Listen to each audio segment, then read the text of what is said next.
Now, this video is going to be like a couple other ones I've done before, where I give my final prediction on some aspect of The Last Jedi or this new trilogy in general, and then ask all of you to give your own predictions in the comments below, and after The Last Jedi comes out, I plan on going back and seeing how right or wrong we all were.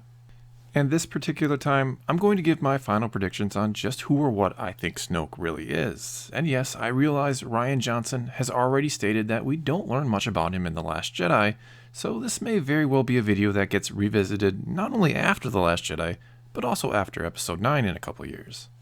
That being said, there's also another way entirely to look at Rian Johnson's comments about a lack of a reveal about Snoke in this next movie, that being that there's probably a good chance we won't learn much about Snoke at all during this entire trilogy.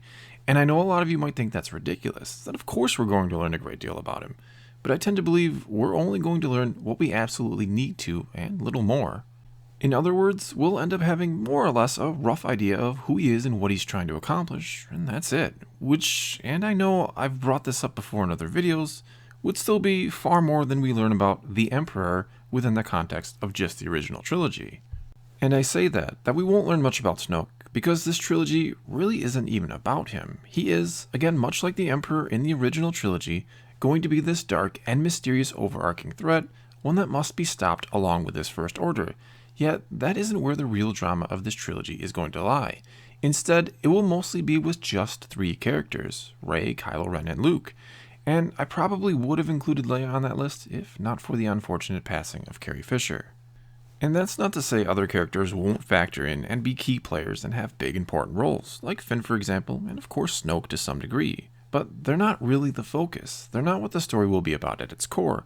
This trilogy will instead be about Rey and her journey, wherever that may take her, as well as about Ben Solo and his ultimate choice between the light and the dark. It will also likely be the end of Luke Skywalker's story, and that's not to say I'm positive he's going to die, though I think there's a pretty good chance of that. It's just to say this trilogy will be his swan song, and when it's done, he will likely ride off into the proverbial sunset. And the likely end of Luke's story, a story that captivated the hearts and imagination of an entire generation some 40 years ago now, is one that requires and deserves more time and attention than Snoke and his backstory. And that's of course the real problem here. Time. There really just isn't enough of it. Not enough to fully flesh out everybody's story, and that includes Snoke. Okay, so keeping all that in mind, who or what do I think Snoke is? Well, first of all, it has to be pretty simple. Simple enough for a casual or even non-Star Wars fan who sees this movie to easily understand him and his motives. Because again, it's unlikely a lot of time will be spent on explaining who he is and what he wants. And keep in mind that in The Force Awakens, they didn't even waste time to fill us in on the state of the galaxy after the fall of the Empire 30 years prior. I mean, unless you've delved into the other sources of canon, which most who watch these movies, fan or not, certainly don't do, I'm not sure you truly understand the relation between the New Republic, Resistance, and the First Order, because it wasn't touched upon at all in Episode 7. So the likelihood of a great deal of time being spent on explaining Snoke's origins, which risks adding a great deal of confusion or distracting from the heart of the story, that being the drama no doubt unfolding between Rey, Luke, and Kylo Ren, doesn't seem too likely. In other words, Snoke and his story will only be highlighted, if you will, as much as it needs to be in order to aid the story of our main characters. There likely won't be any little extra tidbits or anything they feel we can live without knowing, because every moment they save not having to talk about Snoke is time they can spend on the true main characters. So what does seem likely then is that Snoke is something ancient, something connected to the Jedi of old and the first Jedi Temple itself, hence Luke went looking for it. And what he found there likely made him doubt everything he thought he knew about the Jedi, because they are somehow responsible for Snoke. How might that be the case? Best guess says Snoke used to be a Jedi, maybe the first Jedi to start using the dark side, and instead of destroying him for this, the Jedi of old showed compassion and imprisoned Snoke. And perhaps from this prison, wherever or whatever it was, he was still able to use the dark side to influence others, and turned more Jedi to the dark side, which ultimately created the Sith. And before you run to the comments to tell me that's not how it all played out in Legends, just remember they don't have to hold true to that. And I'm not saying they'll blatantly disregard everything from the old expanded universe.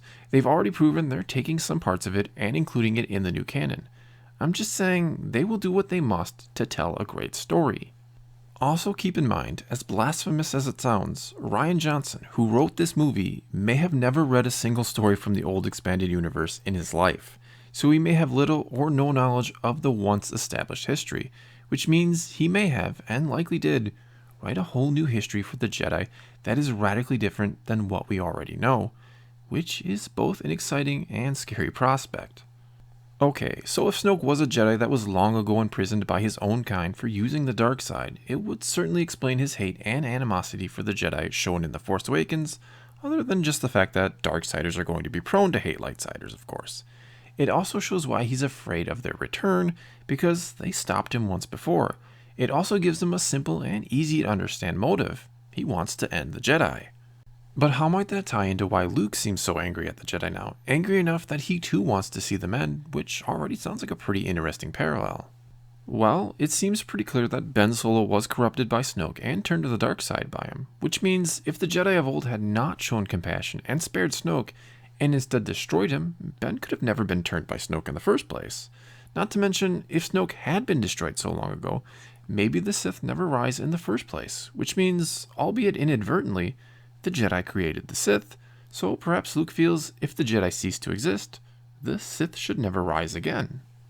Of course, that doesn't make a whole lot of logical sense when you really start to pick at it, but maybe that's the point. Maybe Luke just isn't seeing clearly anymore, and hasn't since the loss of his students and New Order, and just blames the Jedi for, well, everything, including maybe even what happened to his father once upon a time.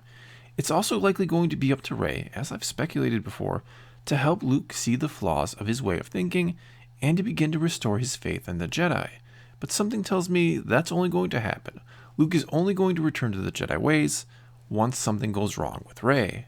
Which is probably going to happen once Rey begins to learn the truth about who and what she is, a truth that perhaps Luke is keeping from her. And sure, I'm probably off with my stab at some of the details here, but I do feel pretty confident that Snoke will have something to do with the early Jedi or the first Jedi Temple itself, because if he does, it'll kill two birds with one stone in essence.